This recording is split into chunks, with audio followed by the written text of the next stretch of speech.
You're saying that by really understanding the energy types of the people around you, by being really attuned to how they work, that's how you can create the most successful life in business. That's what I think. That's awesome.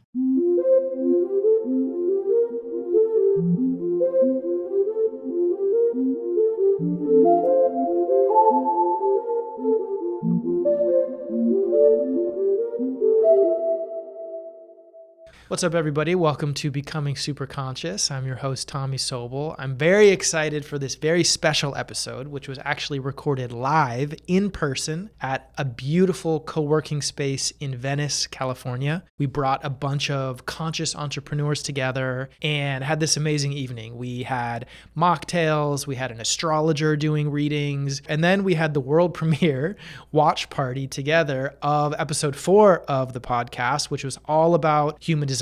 It was like a beginner's guide to human design. After the episode, we brought up 2 human design experts and we had a live panel with them, and it was super interactive, really, really powerful. And so this episode is that panel with those 2 human design experts, and it's specifically around using human design for business success. So questions for business owners and entrepreneurs: how do you make money based on your human design? How do you hire people? How do you help your team rise up and make better decisions? How do you support and empower the people that you work with? All those questions were answered here. I'm super excited to share it with you. And if you haven't watched episode 4, or if you don't know the basics about human design, definitely watch that first. This is more of like an intermediate episode. Super excited to introduce you to episode 6 of Becoming Superconscious live. Welcome to the expert panel. We have Amy, one of my close friends, and Alexandra, who I had never met before until tonight, but came highly recommended from another human design expert. And they know way more than me about all of this stuff. And so let's figure out how we can apply everything we just learned. You guys just got a crash course. You guys know all the basics. Now we have the time to get crystal clear on how this can apply to our businesses. How can we take our design, all the remaining questions, and let's use them. So before we get started, I would like to just have you both introduce yourselves a little bit more. So maybe what do you feel like would be helpful for people to know about you when it comes to human design? Alexandra. Okay. Hi, everyone. Very excited to be here. Thank you for having me, not knowing who I am, and I could blow this whole thing up. I am, for those of you who now have this little bit more of an understanding, I am a 5/1 emotional generator.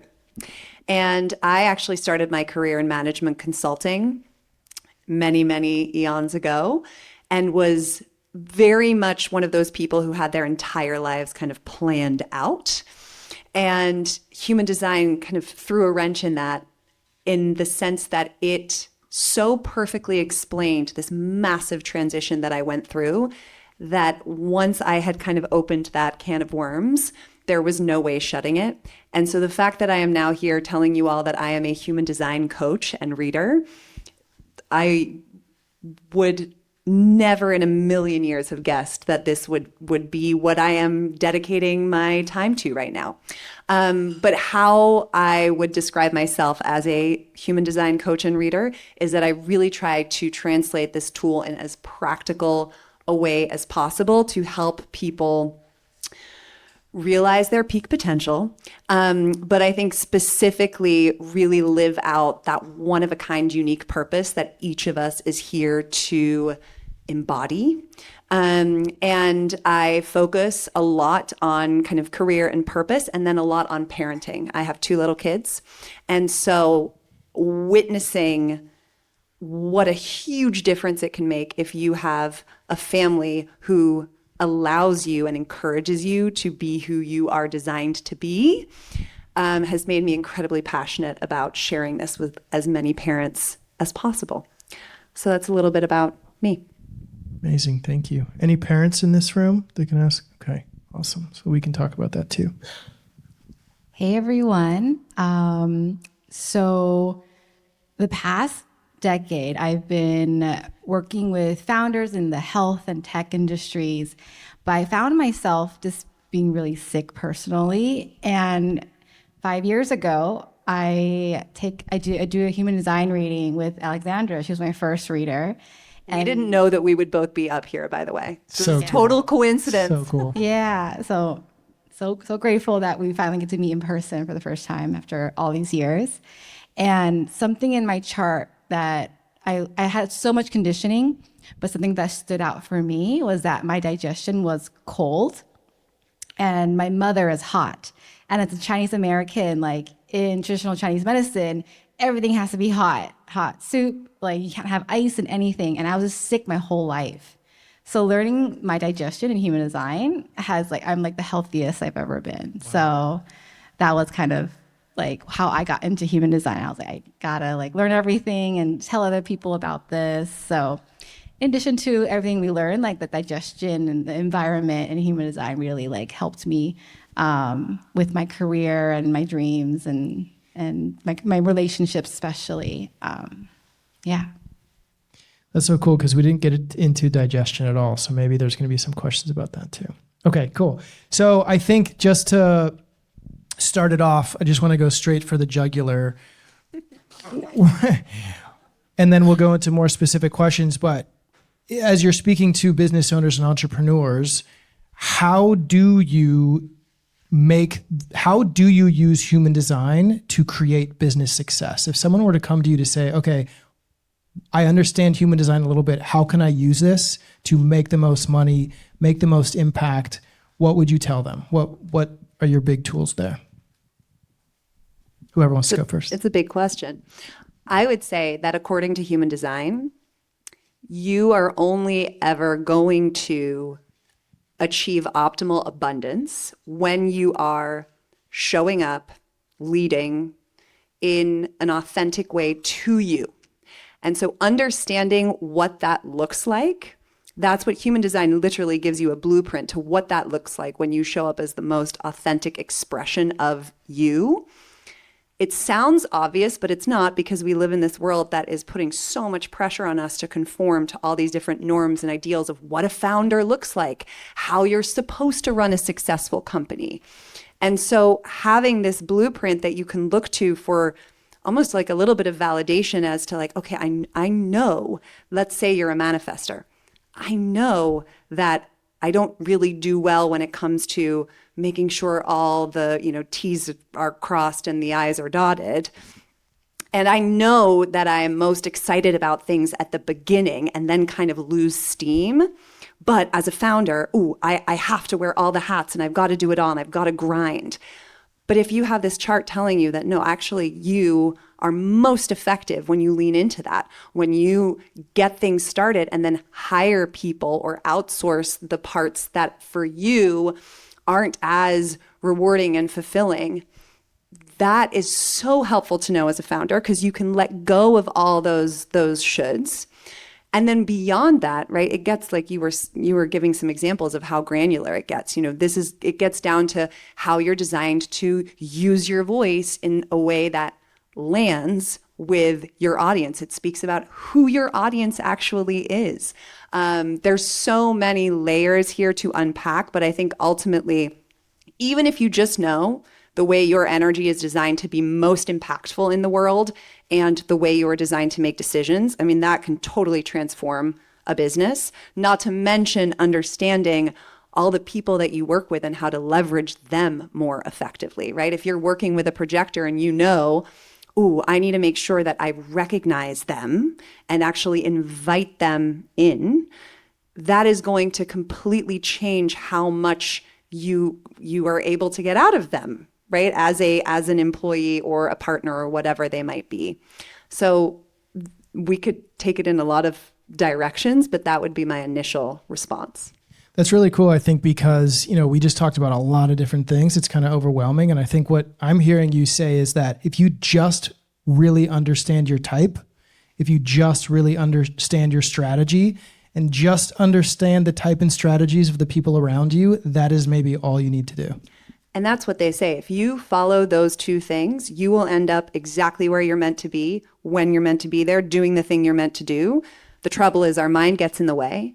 And so it can be helpful to know all these other little things that are more prescriptive, because those act almost like a benchmark for, oh, wait, this is my most important gift.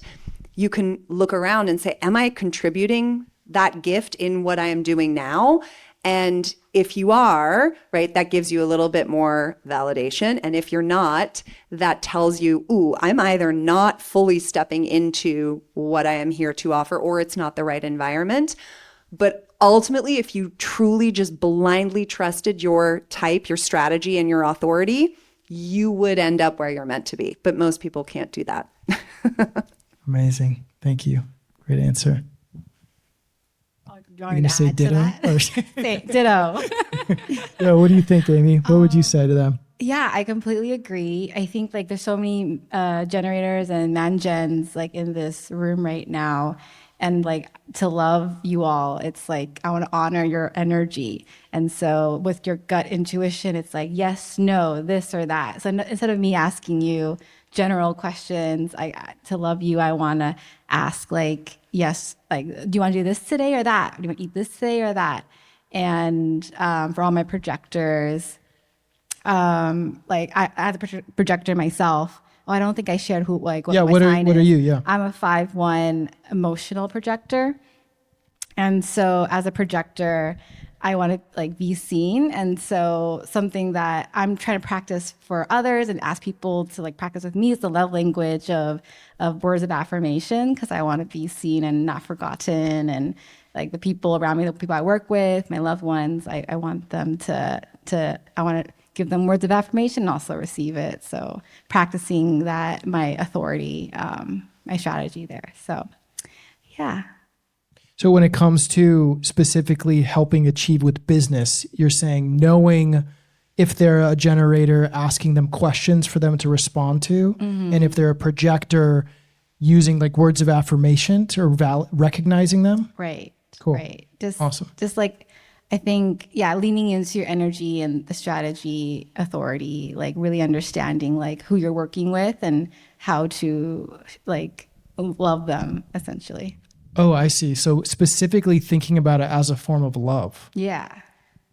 So maybe if you're a business owner and you're working with people of different types than you, maybe approaching them using their strategy as an act of love. I just feel like there's so much like burnout, like the economy, the news, everything, just like really seeing someone and not like sometimes we tend to do what feels natural to us because it like that's love for us, but just understanding how different everyone is, and it's like understanding like their type and honoring that it can make work just go by like easier and like for everyone. Okay, I see what you're saying. So I think what you're, if I understand correctly, you're saying that by really understanding the types and the energy types of the people around you, by being really attuned to how they work, that's how you can create the most successful life in business. That's what I think. That's awesome. Cool. That makes sense. So I think doing this like all together is amazing because we get to learn about like our partners and our colleagues and our community. Yeah, and I feel like when we're, a solopreneur, we're an entrepreneur, and it's like our company and maybe our team is maybe not the decider and they're more feeling like they're a supportive role, you might naturally feel like, well, what do I want or how do I work? What's my energy type? I got to make sure my needs are met. But I think I like that you're taking it from the other lens where it's like, how can I make sure my team or the people that I'm working with, that they're feeling recognized or they're able to respond or they're feeling invited so that they can kind of rise up the whole business. Yeah, well said. I think you mentioned earlier, like 50% of the population is emotional. So sometimes at work we get frustrated, like, oh, why is this person so emotional? And it's like maybe understanding, like not forcing them to make a decision right away, but like, yeah, like sleep on it, feel it out. I'll get back to you like later this week about that, and not pressuring people to like give you an answer right away. If you have a gut intuition, you're so used to like, oh yeah, yes, no, like I know what to do. But maybe there's like 50% of your team is like, oh, I need more time to decide if I want to do this or not.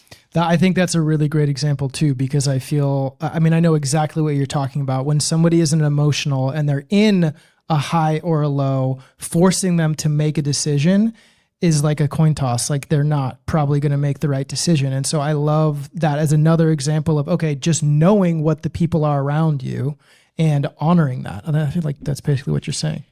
And it allows you to kind of see it more objectively without building a story around it, right? So, for example, my husband has a splenic decision-making process, which is very intuitive, immediate, just this knowing that he has. Whereas I'm emotional. I need to go on a journey, ride a wave, and wait for my emotions to settle.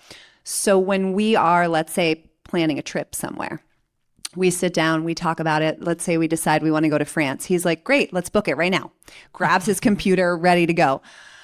And I'm having an internal panic attack because I'm like, no, I need at least 2 weeks to research, look at things, sit with it, what feels like the right spot, hotel-wise, destination-wise, and it drives him crazy.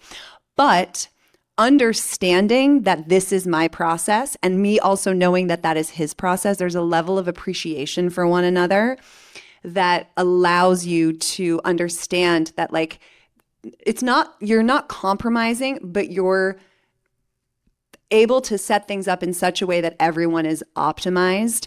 And so he now knows, for example, okay, I'm going to let her ride her wave, but he gives me a deadline. So then I know that there's still that little bit of a nudge at the end that I have to make a decision. Otherwise, I can just keep looping in the possibilities forever. And riding one wave after the other. And so within, especially if you have, for example, co-founders, understanding this about one another is incredibly important. I have a business with a reflector. And so for me, knowing how much time she needs and that her initial response is not going to be the same response that she's going to have tomorrow and 3 weeks from now is very helpful for operating and running a business. Cool. So I think it's a lot of really tuning in to the people around you and making sure that you know their design. I feel like a really key thing. It's not just about us and knowing our own. That actually gets to one of the questions that you guys submitted that I thought was really interesting. And I don't know how you're going to answer it, but one of the questions was when it comes to hiring, you're not allowed to ask certain things about people that you hire. I don't think you're allowed to ask how old they are. Whether they want to have babies, when. Yeah, if they're going to be pregnant soon. How do you feel about getting their human design chart before you hire them? Is that something that you feel like we should be able to do? Or I wish. If they're willing to share it. Like, you can ask for it. Oh yeah, I've worked with people who I've coached founders who are trying to make a decision on who to hire and what positions to put them in and have the people's charts in front of them. Yeah. That's really cool. So if the person is willing to share that, I think you can work with it, but not everyone's going to be willing to share that. So you can ask it and then maybe have them blur out their birthday because you're not allowed to know that, right? Interesting. Okay. But I want to add that probably really difficult in most cases. So if all of this is it's like too much, just go back to your energy type, your strategy, your authority. And so for hiring, like if your authority is emotional, like talk to them, but you might be excited, but then the next day you might not be. And then next day you are excited again. Wait till you're cool, calm, and collected. And just follow your authority at the end of the day. Keep it simple. Awesome. Yeah. I have a question, and then I would like to open it up if anybody else has a question here. I would like to know, is there anything that I said that was wrong? Is there anything that you want to correct? Anything that you disagree with? Anything you want to clarify in what I said so they can actually know the truth? Because you are the experts, and I'm just saying what I thought. I loved your interpretations. I think Thank you. Human design can be interpreted very differently because you mentioned that like where it comes from, and it has changed so much throughout the years. Like the I Ching, the Chinese I Ching, is like 3,000 years old, but it's the language and the themes have changed slightly because it's evolved just like us humans. So I did love your interpretation. Okay, thank you. I think you Good did answer. an No, I'm just amazing job of like putting a lot of it. I mean, I think I was just telling your wife that most people, you can spend 2 hours just on the energy type. So the fact that you were able to not just cover that, but also cover other very helpful parts of a chart in a very tangible way, I thought was very impressive. One thing that I would say about the generator, manifesting generator response is something that I find helpful, because some people are like, what do you mean my gut response? Like, how do I interpret the gut? Because not everyone is as connected to their gut. In fact, like you said, most of us are conditioned to live from the mind, so it's hard. I find this idea of the gut speaks in energy, essentially, in that the hell yes is basically feeling this jolt or burst of energy, and it can be a small one or a big one, but it's essentially something either energizes you or it drains you. And that's the distinction that I think of often when there's, even if I'm looking at a menu trying to order something for lunch, I'm literally asking myself, which of these dishes feels energizing to me? And so when I make a decision, sometimes that's easier to tap into than what is my gut saying, because my gut doesn't always, I can't always discern that, but I can tell when something feels energizing or not. Wow, that's a really great clarification. I'll definitely say that in my next episode. I'm just kidding. I hope there are many more. Okay, no worries. Thank you very much. Okay, let's go to some questions. Who would like to, Tiger, you want to, there's a mic. Hey, I have a specific question about my reading. Hopefully it applies to some other folks here. But there's two kind of things that might be at odds with each other. So I'm kind of hoping to get some clarity here. So for strategy, I'm responding, waiting to respond, but then I also have sacral authority. So how do those kind of play together? Because one is like, go with your gut, and then one is like, wait to respond. This is where I think the language gets confusing. So you're totally right to be confused by that, but they're actually one and the same. So waiting to respond, it's different from waiting for the invitation. So for projectors, they are meant to be recognized and invited in by someone else or society at large, whatever it might be. When you say waiting to respond for you, it's about waiting for your body to have a reaction. So not using the mind to kind of over-engineer something, but literally approaching life almost like a buffet of options. And you're just hanging out until you notice, ooh, I feel energized by something. Like that's the response that you're waiting for, is just like an energetic. And so that's what I'm saying with the sacral authority. That is what is responding for you. So it's really about reading your energy and your body language, neck down, just paying attention to, you meet a person and you just feel energized by them and you can't explain why. That's a response. Or you're reading a menu and there's one item on the menu that, again, you never order otherwise, but for some reason today you're having a response to it, or a social post, right?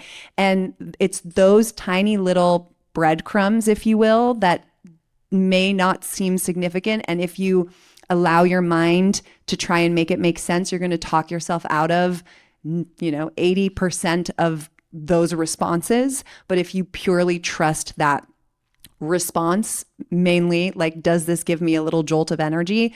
Again, you're going to end up exactly where you're meant to be when you're meant to be there. Does that answer it? Okay, cool.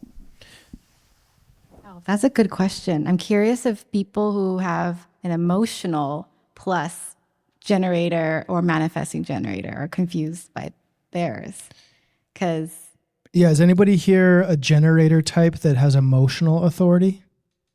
Cool. Yeah, I touched on that kind of briefly in the episode, but do you want to add any more to that on how that can be confusing? Because they kind of have that gut response or that excitement response, but then also ride those waves. Yeah, it's like, it's my husband has this one and it's really frustrating for him. So I taught him like, oh, when you get excited, say like, I'm so excited about that. Can I get back to you later this week? Nice. So that's like, it's one, like that one can be kind of tricky because like you want to say yes right away. You have this like such a strong gut intuition, but you have to wait it out. That's like the hardest thing. So when he does that, does that work better for him? So he just kind of has to stick to that. What about if he doesn't feel good about something in the beginning? Is he's like, I really don't want to do this. Let me get back to you. Is that what he says? How does that work? He says the same thing. Oh, I'm excited about that. Let me get back to you. Okay, got it. Got it. Go. So he's from LA. He's like, yes, maybe we'll hang out. Yeah. Yeah, I like your response a lot better. Maybe for the questions, if you wouldn't mind just sharing your human design. Okay. My name's Jess. I am a generator. And I actually do executive and leadership coaching, and I do the Enneagram assessment with my clients. So I'm curious, is there a relationship between human design and Enneagram? If so, what is it, and how would you use them together? Oh, Don't go for it. oh no, I actually had never heard that Enneagram and human design were correlated. So I don't think they're correlated, but you can totally use them very complementary to one another. And I'm not an Enneagram expert, so you can take this with a grain of salt and give it your own interpretation. But the way that I think about human design is that it is basically a blueprint of our nature. Like really, we come into this world with this basically energetic frequency imprinted into us.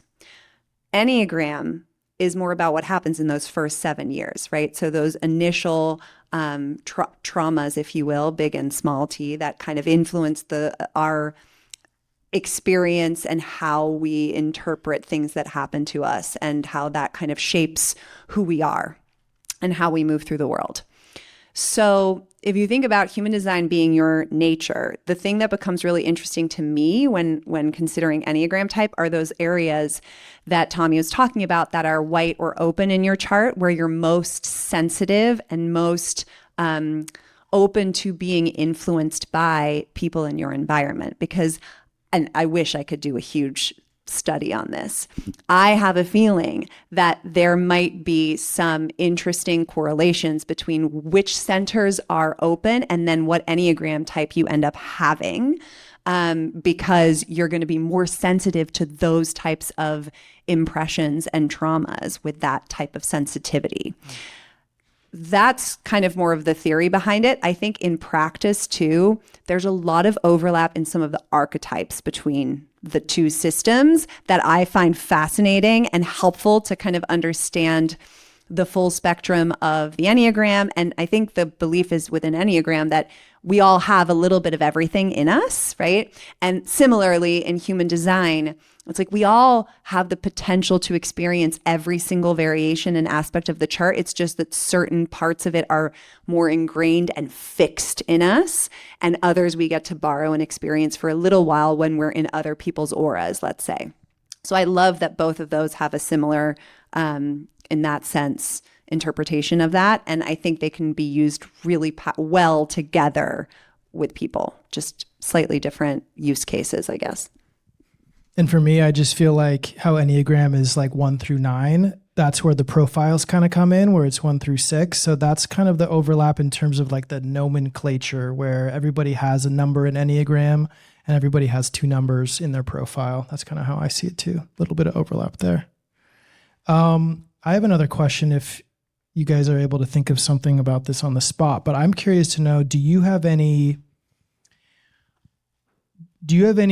because you kind of mentioned this, do you have any personal theories about human design? Maybe something that you haven't read or haven't been told or trained, but it's just something through your own individual experience that maybe has come up for you? Like the one for me is about projectors, where I realize that so many projectors don't like watching scary movies. Who's the raise your hand if you're a projector.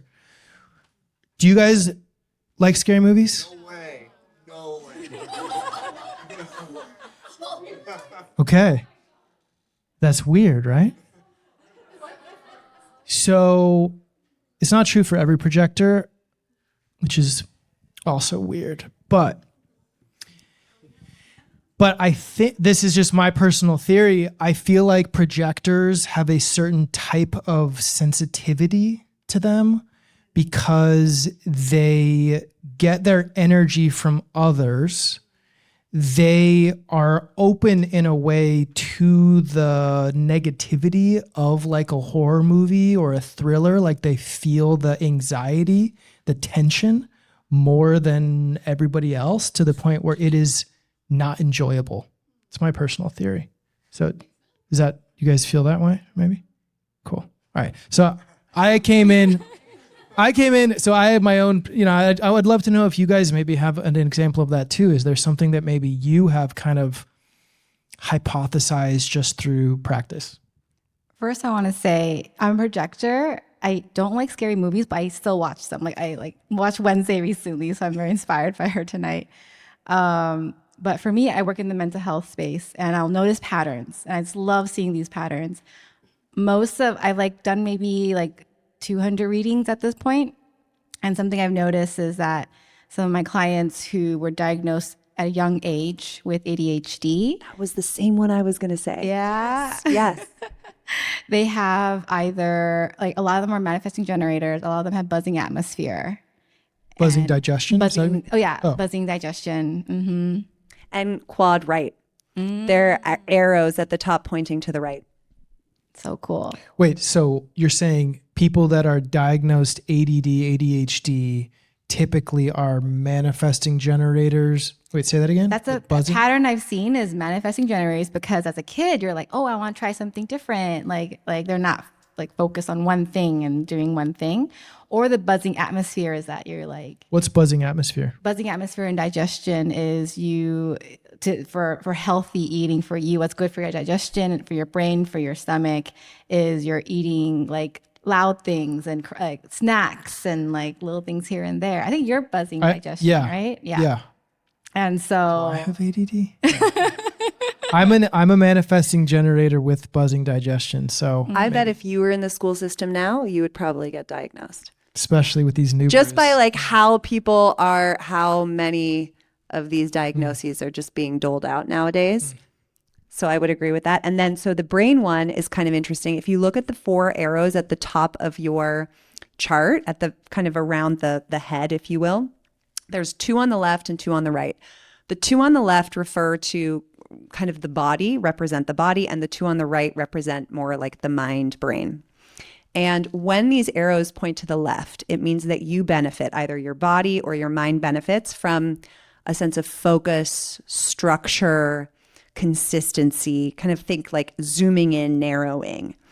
If they point to the right, you benefit, your body or your brain benefits from more of a surrendered, go with the flow approach, taking in the whole environment, and thinking more like big picture. So when Tommy was talking about manifestation being specific or non-specific, this is because people's arrows, when it comes to the brain and how the mind work, either points to the left, meaning you want to be specific and hone in and narrow in, or to the right, where no, you actually want to expand and think more about the feeling and the sensation.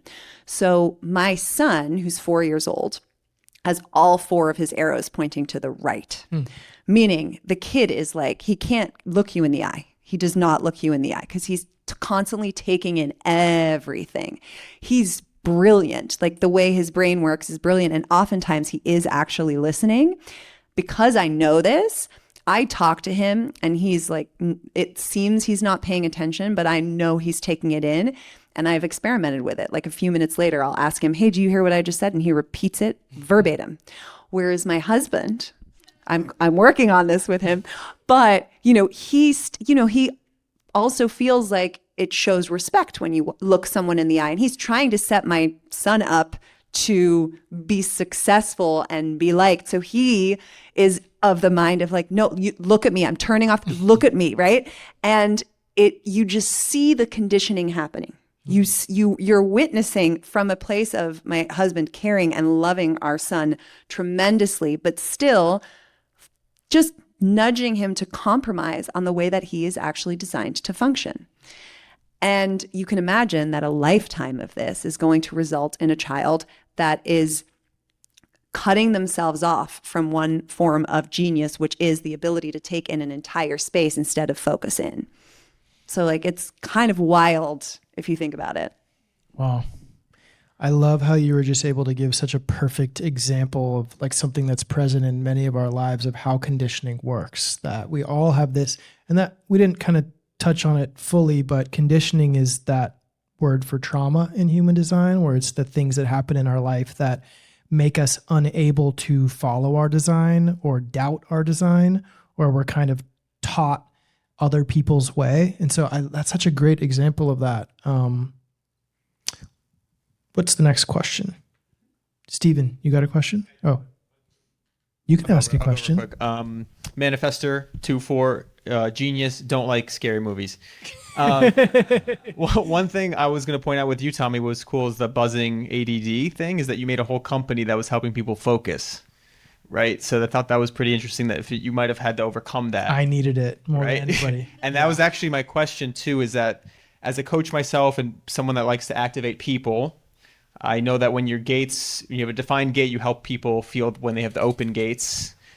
So when I'm like feeling out clients that I help best, would it be better to help people? Because I have people, a lot of manifestors come to me that I help almost unlock them into their full manifestor power, places I've been. But then there's also people that like don't have a defined throat, for example, and I help them activate that because I have it that defined. So I was wondering, like, if you play with that, like what should I look for? Maybe both, but yeah, thoughts on that. So sorry, is the question, if you are helping somebody with an undefined throat center, how do you help them best? Yeah, it's like, should I help people that are like me, like other manifestors? Like, would that be something I could almost, maybe being too specific, but like other manifestors that want to unlock their genius the way I have with my life? Or do I help better with people that have complementary open, closed gates, open, defined gates? Great question. Yeah, I wonder if our answers would be different. That's a good one. I think I'll mention a pattern that I see with manifestors. I'm curious if you see the same, is that you have the most conditioning. So you can really teach manifestors to stop trying to be like everyone else. So I think that's amazing. And then for you to focus on what's defined, those are your superpowers. So just focus on that and inform people, and the right people will come to you. Amazing. That's cool. Oh. Yeah, I was going to say for you, it's more about you being very clear about the type of person you want to work with, informing the world of that. And then people are going to be attracted to you for different reasons. Some might be attracted to you because they see, ooh, he's been able to unlock these manifestor gifts that I want to unlock. Others are going to be attracted to you because you have that gift that they don't have. So you have it defined where they have it undefined. And that's going to pull them towards you in a way, because they have an inherent, what happens a lot when they have something undefined or white, they don't have the gift. There's this inherent sense of lack. They feel like they're missing something, right? And so they're going to be attracted to you for a myriad of reasons. The only thing you need to do is figure out, like, okay, inform the world of the types of people you want to work with and how you're going to work with them. And then everyone is just going to self-select. I just want to take a moment here, because part of why I started this podcast was to share things that I love. And one of those things is New Brew. New Brew is my number one favorite drink. And I don't know if you know this, but I don't drink alcohol. I stopped drinking over 7 years ago. And for a while I was seeking something to do in social scenarios where you're supposed to drink, when all you're really going to do is talk to people. And so this became my go-to social drink. I love it because it has both kava and kratom. Kava is a root that has been used for centuries in the South Pacific, gives you feelings of connection with others. And then kratom, that's an East Asian leaf that gives you feelings of euphoria. It boosts your mood and it's kind of stimulating. And so both of those together create this really powerful elixir that doesn't, for me, have the after effects of drinking. Oh, it also releases some background anxiety that I feel like sometimes I have in social situations. I just feel engaged, alert, attentive, feel good. And so it's just kind of my go-to drink. And the best part about it is I now have established a relationship with the company because I talk about it all the time. And so they gave me a code. They gave me the code Tommy, and you can use that for 25% off all your purchases on their website. Go ahead and check it out. Just know that you do want to drink responsibly because they do have some habit forming properties. So be responsible, don't overdo it, and hope you enjoy New Brew. Cool. Thank That you. was really great from both of you. I just learned a lot. Hey, I'm Rob. I am Hey, Rob. a generator. Do you know any more about All it? my gates are defined except for my crown. I'm a 5/1 heretic investigator, and as in alignment with my design, I've come into a room full of strangers to fix the problem of what you did wrong, Tommy, which was to attack astrology as a human designer, which no astrologer would ever attack human design, because these are all modalities that are there for human beings to scratch the surface of the mystery of what it means to be a spirit encased in this earth life program. So each of these things are different modalities which we can learn about ourselves and expand. And there's no reason for I know human design are like the new kids on the block, and Astrology is a huge part of human design. Exactly. We're coming from an ancient tradition that encompasses all of these things as well. And there's not all of these things are capable within each of these modalities. So each one can kind of wash each other's back, I guess. So like each one can have an opportunity to deepen the understanding of each individual and ignite the spiritual purpose within each person to sort of activate them for their highest potential. So, I just thought I'd say that. That's such a heretical thing for you to say. I'm gonna take off now before I'm no longer useful. I can fully validate that though, because Rob here, he does astrology readings for me, and here I am. I think I know stuff about human design and different things, and the stuff that you come up with is equally as resonating and also completely different, and so it is absolutely complementary. And I love all the modalities. I mean, I'm like a freak at this. I mean, that's what my podcast is. Every episode is like a different modality. And so, yeah, you're totally right. Sorry if I made you disgruntled about what you do, because I love it. Hi, I'm Katie. And I'm a 6'2" emotional projector. And I've noticed my frustration around being a solopreneur when I'm constantly waiting for the invitation. And being a 6'2", I find myself being the hermit. So I'm creating a lot, but if I'm not getting the response, then I fall back into self-doubt. So it kind of feels like I'm shouting into an echo chamber and not really knowing what the best way to achieve that feeling of success could be. Awesome question. I don't want to, since we have a projector, do you want to take it first and I can, or unless you? I'm curious what, yeah. Okay. So I would say, and I was actually talking about this with Cambria too. The idea of waiting for the invitation is primarily when other people are involved. So you can absolutely start a business. You want to make sure that you've been recognized for whatever the skill set is that you are going to bring into that business by other people. And that doesn't have to be explicit, right? It can be an energetic invitation where you're like, people always ask me for fashion advice or come to me with their problems. And so I'm going to start a coaching business, right? So there are ways for you to assess, have I been invited in this space? But you can then start a business. It's really important as a projector to start the business in such a way that you are playing to your strengths and making it sustainable for you. I think that's the biggest thing. It's like you are not here to grind. So think about, how can I start this business in the smartest way possible? Because if you are trying to get this thing off the ground in a way that is more grinding oriented and feeling like you're not getting there and it's not being successful, oftentimes what would be really beneficial is taking a huge step back, doing nothing for a little while and creating as much spaciousness as possible. And then asking yourself the question, okay, what is the smartest way that I can approach this? And oftentimes what you'll find is that it looks very different from the way everyone else is approaching it, but that's kind of what you're stuck in. And so you think, oh, I'm trying to get this thing off the ground. I've got to be grinding 24/7. That's not the way you are designed to succeed. The other thing I'd say as a 6'2", a huge part of your journey is embodying the energy that was missing in your life as a child.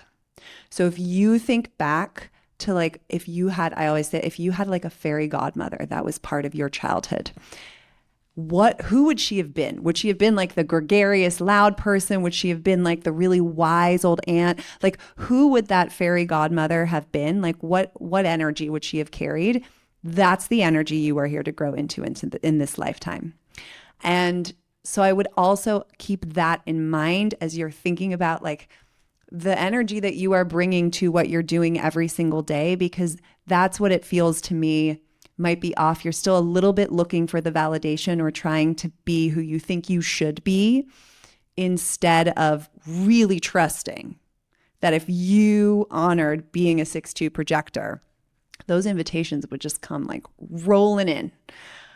But you need to get super clear on what you want to bring to the table and project that just energetically, not forcefully, not with getting attached to, oh, I hope this person sees it and I get this type of invitation. Just like, here I am.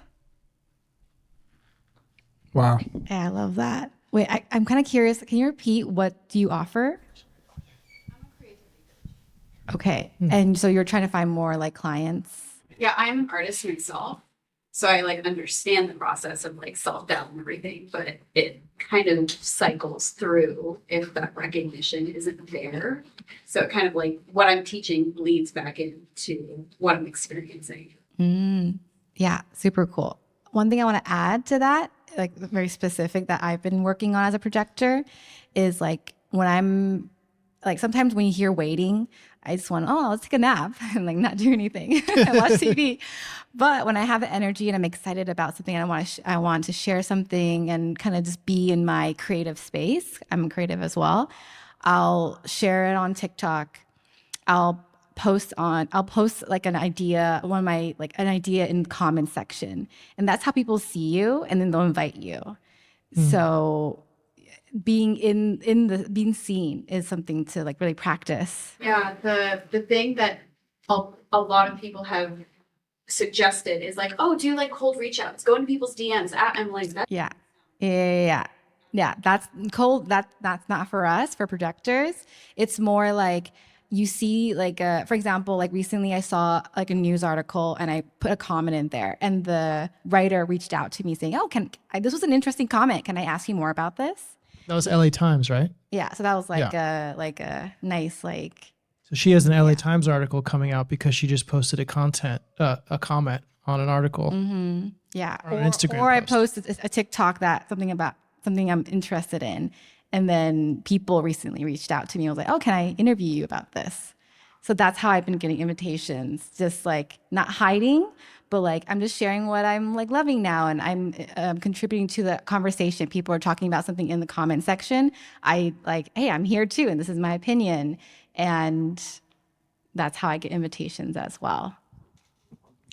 So a lot of really great insights in that. I would just like to share like kind of my biggest takeaway of kind of all that is, because our mind doesn't like open loops, when we ask ourselves a question, we're going to get an answer. And I loved the question that you posed. So if you can ask a question like, what is the smartest way for me to do this? As a projector, you're going to come up with a really great answer. I think that's a wonderful question to ask repeatedly. That's like a Post-it note on the laptop right there.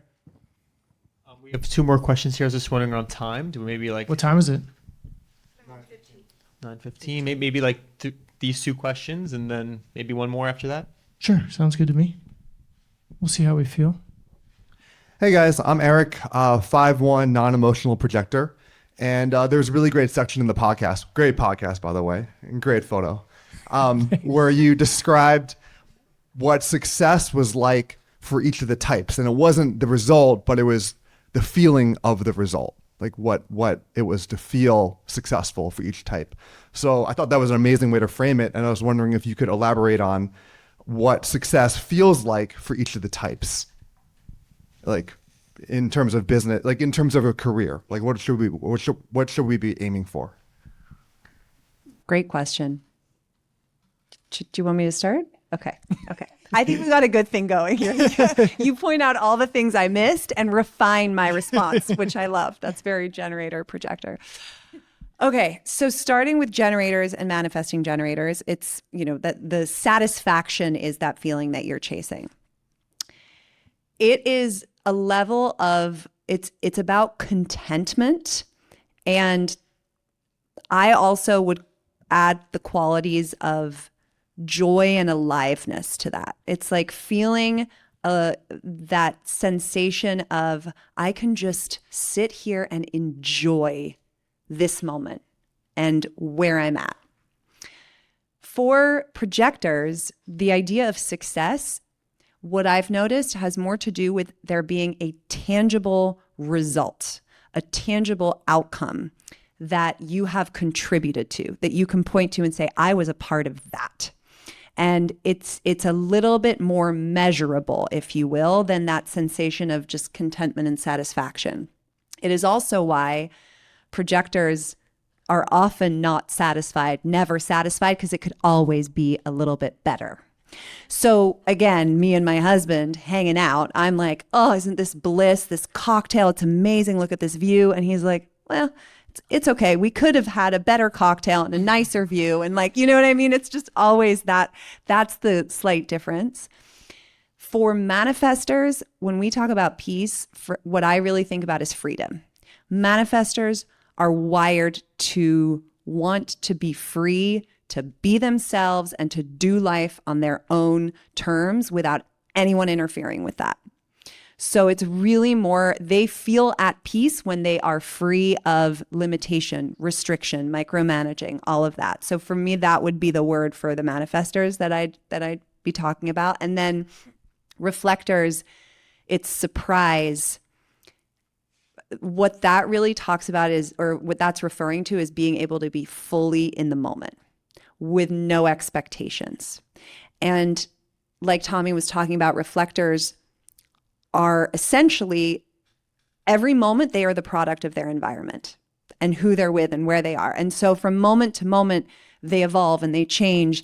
And if they start to get attached to anything, an expectation of how something is going to go, an identity of who they are, that is setting them up for disappointment, because they're meant to be constantly evolving and changing.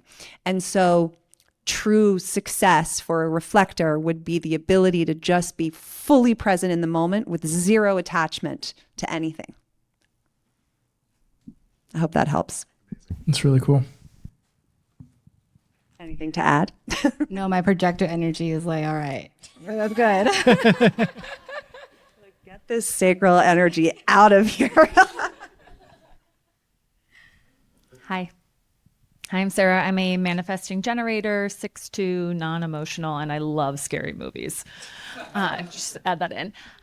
There's a lot of folks that raise their hands when asked if they're business owners or entrepreneurs. One thing I haven't really heard anybody talk about tonight is the financial aspect. How might we use our charts to interpret or make decisions about anything in the financial space in regards to business? Amy? What popped into my head is like, and this might get too detailed, but looking at your heart ego area, and that can tell you how to focus, like what you should focus on when it comes to money. How does it do that? How does the heart relate to money? So like depending on what lines are, we didn't talk about like channels and like Right. gates, but from my experience looking at what's colored in, you can focus on certain things in your gifts, like those channels and lines to like for making money and what to focus on when it comes to make money. So the gates and the channels that are filled in your heart center are correlated to how you make money? Yeah, that's what I think. And cool. so I know we couldn't get deep into it. So something I love is like using ChatGPT and like putting like, I have this line 12 colored in. What does this mean? How can I use this to make money? that's kind of what I've been doing with like clients, and that's been really fun exercise. Something with ChatGPT though is that don't just input your like birth date; it'll give you the wrong information. So just be wary of that, or work with like a human design reader. But that's something that has worked well for my clients recently. Yeah, I'm curious what your thoughts are on this. Yeah. So there are certain, like Amy's referring to, there are certain money gates that can tell you certain things. I was looking, for example, you have gate 21. Oh, you looked at my Defined. chart. Yes, I did. Oh. I looked his chart up like Tell me 2 more. hours ago or a few hours ago. And that, for example, is the gift of financial freedom, being able to achieve financial freedom. I have that? Mm-hmm. Oh, Yeah. Thank you. Oh my gosh. And I mean, there's healthy and unhealthy expressions of it, but presumably you have a healthy expression of it. There are those types of specific gates in the chart or gifts that relate to money. Ultimately, abundance is going to come from you authentically stepping into your design, living as that MG, 6'2", all of that. Another very specific part of the chart that speaks to money is your Jupiter. I don't know if did you look up your chart? Could we do this just for fun? Can I look Please. this up for her to be really Yeah, specific? because we haven't done anything on gifts and gates and channels. So. Okay.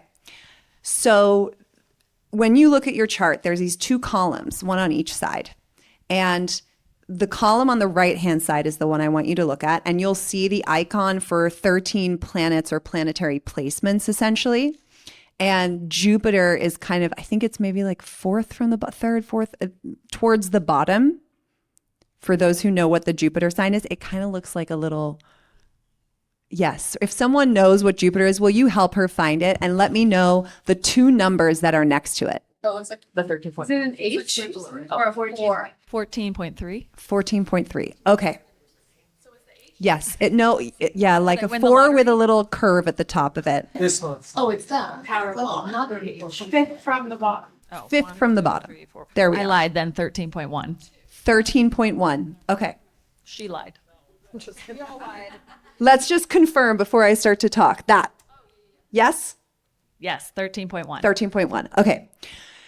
So the line number associated with your Jupiter, and this is going to be really complicated, but basically it just means the number behind the decimal point.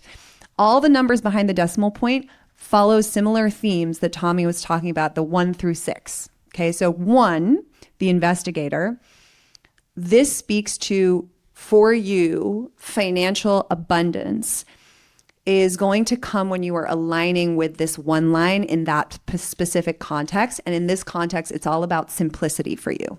So for you, it's about being really clear on what is the most essential thing that you need in order to feel financially stable, safe, good, and focus on the simplicity of also like, what do you just want to create? Gate 1 is all about kind of creating and putting out in the world without attaching a need for there to be a certain amount of money that comes from it. It's really getting down to, okay, in its most simple, pure form, what do I want to create? And what is like the most basic thing that I need in order to feel safe and secure? If you focus on that, you're going to allow basically yourself to become more magnetic for abundance and funds and all of those things.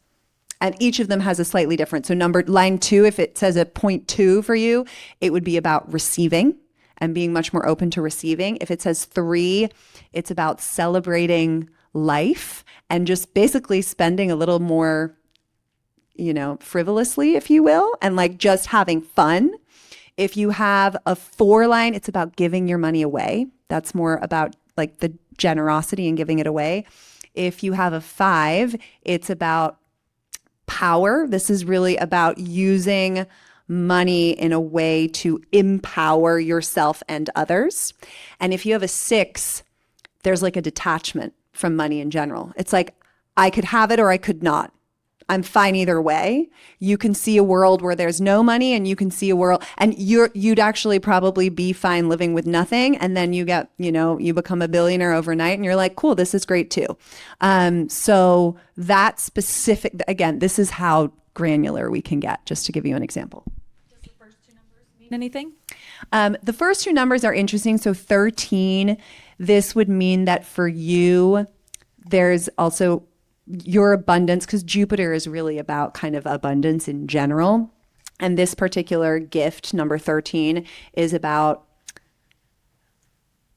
expressing, like, you're almost like all the things that you're collecting, all the little stories and anecdotes from just living life, like you read between the lines, collecting all of those and then knowing exactly when to share what and in what context. So it's like the person who's really good at just like sharing a quote out of nowhere. And I was like, oh my goodness, right. Or you're working with someone and you know exactly like what story to draw on from your own life. Or so tapping into that ability to do that and to kind of take all of that information that you've been gathering and then knowing when and how to articulate it, that's going to bring you abundance.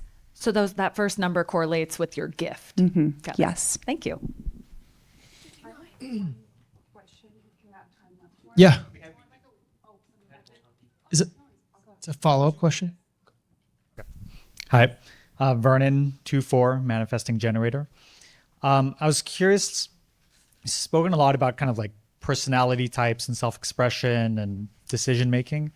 I'm curious if you could speak to maybe some of the other more maybe surprising or like other ways that human design applies. Like, for example, the digestion was just surprising to me because I hadn't heard that before. And so I'm curious to hear about that or if there's anything else like that. Yeah. Amy, I know you're really into environments. Do you want to talk about the environments? Oh, yeah, I'm curious what your digestion is, if you can see that on your chart. And yeah, I love environments as well. Like I'm a cave, for example, and just like when I want to get into work mode, I really lean into like where my environment is best for me. And personally, it's like I'm alone. I see the door in front of me. It's darker. That just works well for me. And I get into like my flow when I'm in my environment. So that's one of my favorites. Buzzing, nervous touch. Oh yeah. Wow, nice. you guys are twins. Vernon and I are almost exactly the same on everything. The only difference is he's an emotional and I'm a non-emotional, from what I recall. That's cool. Yeah. Buzzing is amazing because it's like we're told maybe by society, like we have to eat quietly, like sit down. And for you, that's the opposite. It's best if you're on the go, like quickly snacking here and there. And there's music playing. You're put on a song that you really love. That's like really good for your gut, which is connected to your mind. And so it just will help you get into your flow when you lean into that. So where the digestion comes from. So remember how I said there were the 4 arrows and the 2 on the left refer to the body. And basically the information that you can get from those 2 arrows, there's lots of layers to it. It is telling you what your body needs in order to be most optimized, essentially what your body needs in order to be most set up for success, most likely to honor your design. So actually be able to pick up on your authority and and follow your strategy.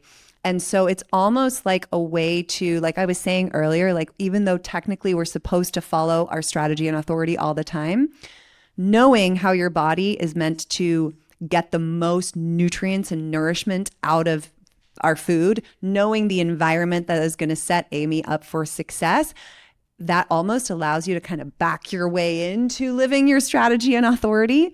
So your digestion type, there's 12 of them, really specifically describes the way that you are designed to get the most nourishment and energy out of your food. So you can literally translate that like ingredient into energy. And then the environment says, where in space does your body feel most comfortable and most effective, essentially, and most optimized. Thank you. Also, if I understand correctly, I think maybe part of your question was about just like additional aspects of your life that it helps with. And so I think, we're talking about digestion. We're talking about environments briefly a little bit. The other one that hasn't been mentioned yet is your definition.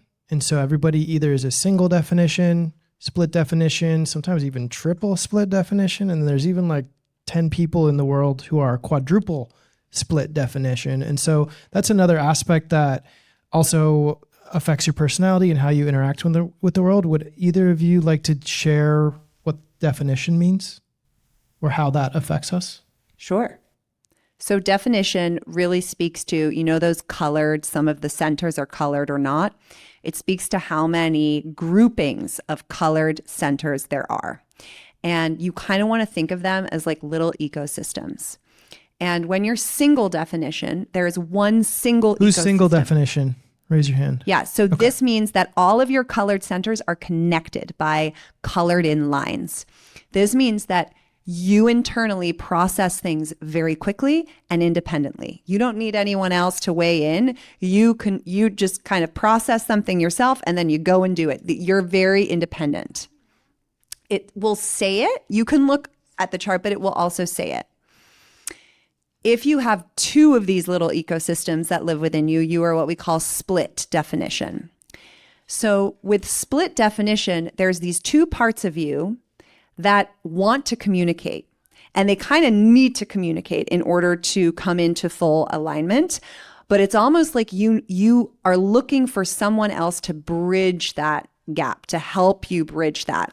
And so split definition people are very collaborative. These are people who work best in partnerships, who like to process things in collaboration with one other person, ideally.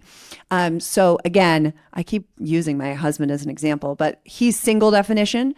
So something comes up for him, he disappears. He's like, I need to go process this by myself. I'm split definition. So something comes up, I'm like, talk to me. I need someone to talk to about this. Then if you have three ecosystems, you're called triple split. This is where people who have triple split definition, they benefit from collaborating, but with a variety of different people. So these are the people who are like, I want to talk to my partner and to my therapist and to my Uber driver. And I'm going to kind of like synthesize over time. And so they take a little longer to process things. If you're quadruple split, you can imagine it takes you even longer because you've got a lot of bridges that need to be built.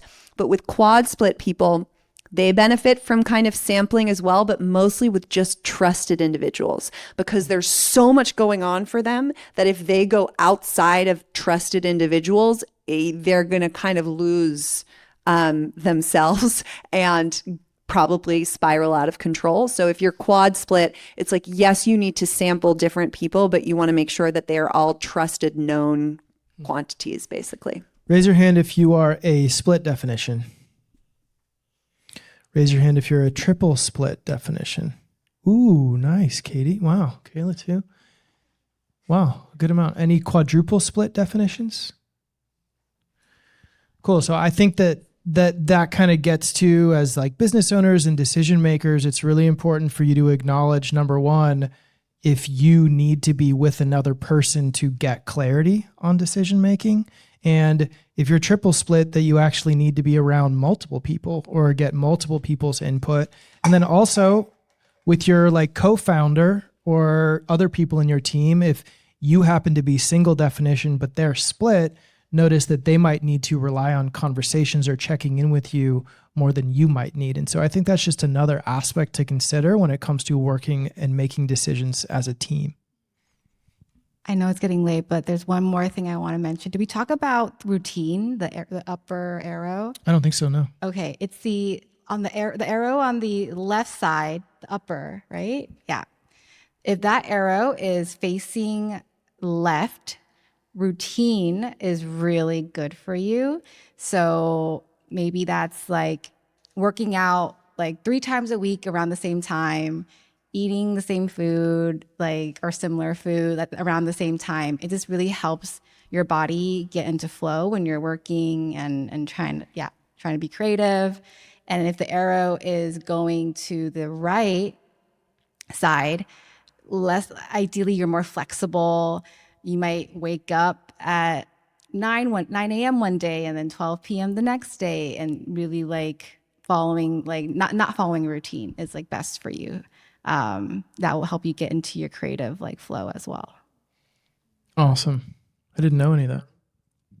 The top left. Yeah. Okay. Okay. Last one. Oh, do we have time? I'll have time for you. Yes. You know what? Is it working? Okay. You know what's funny is the last question kind of tapped into it a little bit because we talked a lot about finances. We talked a lot about just how it affects your human design, affects your career. But what I feel like it does affect as well, because I was checking out my chart. This is actually the first time I've dove into human design, so it's been very fascinating. How it affects wellness and like the holistic approach to things, which is what you were kind of talking about with the digestion. I know it's not a medical diagnosis, but I feel like there's something to be said with, for me, I'm a throat activated or throat defined center. So I find it really fascinating that it can be a strength to have something that's defined. But do you think that it also potentially in those areas that your body is like, it's a center in that area, that it could cause like it could cause stress in that area of the body, essentially? Do you think, for me, I wouldn't always like speak out or like talk. And it's really interesting that I've had inflammation in my thyroid. And then every time I've spoken up and I've talked, like I've Hashimoto's, but I've lowered my antibodies and like I don't take medicine. So like I find it fascinating that like by actually speaking out and like talking, that it's started to heal my body. And I wonder if there's any science backed by that. Because whenever you do hold things in, I feel like that causes inflammation, like the suppression of expression. What is your take on that? Totally. There are so many cool things you can do with wellness and health in the chart. So the way to think about it is that when it's more about where are you looking for the cause or the source of the problem, the inflammation, let's say in this case. Okay, so if you have inflammation in the throat and you have a defined throat center like you do, right? You have defined. That means that the source or the cause of the tension that you feel is internal. Something's going on within you, whether it is the result of childhood trauma, programming, whatever it might be. There's something going on within you that you want to work through and address through therapy, coaching, journaling, whatever it might be. If the center is open, white, and you're dealing with inflammation, that means that the source or the cause of that inflammation is environmental. There is something in your environment that is causing that inflammation. And so in that case, it's less about doing the work and on yourself, and it's more about being in putting yourself in a different environment first and foremost. For example, if you have an undefined throat and you are really struggling to speak up, I would say you're in the wrong rooms, because you need to be in a room where people recognize you and actually maybe ask you a certain question or call you out. With you, since it's defined, I would say what you're doing the work on right now and working through this, like there's some blockage there for sure. And I'd love to see the rest of your chart to see where that block might be coming from, because there's, I'm sure, other things in there. But that's the way to think about when I think about like specific like issues and challenges and where they reside in the body, looking at that particular center and whether it's defined, colored, or white, undefined, is really helpful in knowing, okay, how do I try to solve it as like a first layer of attack? That is so cool. Wow. I didn't know that. Yeah, I just want to add that when I first learned about human design, it was called the human design experiment. So if something feels off in your life, like looking through it and saying, okay, let me practice like this part of my chart more and see if that will help like heal or reveal anything that's going on. All right, so while we get ready to wrap it up here, I just want to offer one final opportunity to share. Is there anything that maybe you would like to leave us with? Any final thought about what we've discussed, or something maybe we haven't discussed that you feel, just hasn't been said yet that you'd like to share? You don't remember anything or this was overwhelming, just focus on your energy type and remember your energy type and practice that. Yes. 100% agree with that. And this system is often referred to as the science of differentiation, meaning we've all designed to be one of a kind originals for a reason, because you're never going to be able to live out your purpose. And in human design, living out your purpose means contributing like that one of a kind frequency that you were imprinted with, if you're trying to do it in the way that everyone else is doing it. So really embrace what makes you different and make that like your superpower, make that your strength. And that's really what this system is all about. It just gives us a little bit of the affirmation that we maybe need to lean into that. So that would be my like primary takeaway, is just like embrace what makes you different and use that as like the thing that you want to embody and share and contribute in any and every way that you can.